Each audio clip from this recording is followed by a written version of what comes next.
মানে চিন্তা করেন 50 টাকার জন্য একটা ডিস্ট্রিক্ট ড্রাইভারের দরজার গ্লাসটা বাড়িতে ভেঙে লাইছে। ভিডিওটা সম্পূর্ণ দেখেন, তারপর আমি কিছু কইতাছি। না না দিব না, ড্রাইভার আমি। হ্যাঁ গাড়িটা তো এটা কইলে গাড়িটা সাইড করে গাড়ি স্টার্ট দাও।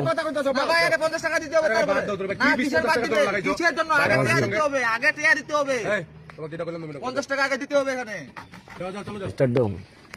যখন গাড়িটা আসছে না, তখন আমি বলছি যে এখানে লাগাইছ না, গাড়িটা বসে আমাকে যা যা যা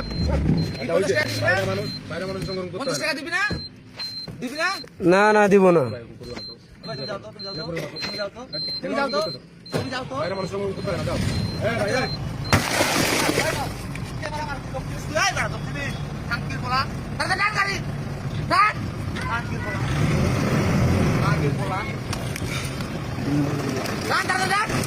বাড়াও।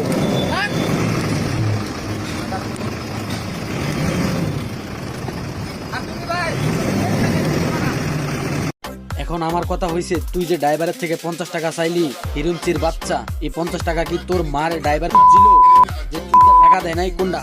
এই পান্দির পোলা, দেখি তোর মারে 3 টাকা, তুই 50 টাকা চাইলি, এই টাকাটা না দেওয়ার কারণে তুই তার গ্লাসটা ভেঙে লাইলি। এই খাঙ্কির পোলা, একটা গাড়ির গ্লাসের দাম কত তুই জানোস?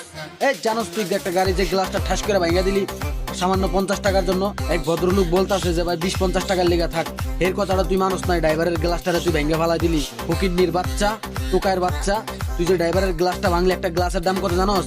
একটা লুকিং গ্লাসের দাম কত জানোস? হিরুমচির বাচ্চা কোথাকার। আমি প্রশাসনের দৃষ্টি আকর্ষণ করে বলতেছি, এই জানোয়ারের বাচ্চারে অতি তাড়াতাড়ি আইনের আওতায় দেখতে চাই।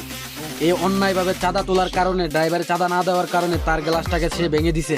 এর প্রতিবাদ আমরা চাই, আমরা ড্রাইভাররা এর প্রতিবাদ চাই। আমরা জায়গায় জায়গায় কেন নির্যাতিত হব? এর মতন অপদার্থ হিরুমচি গাঞ্জাখোর কেন রাস্তায় চাঁদা তুলবে? অতি তাড়াতাড়ি প্রশাসনের দৃষ্টি আকর্ষণ করে বলতেছি, তাকে আইনের আওতায় দেখতে চাই।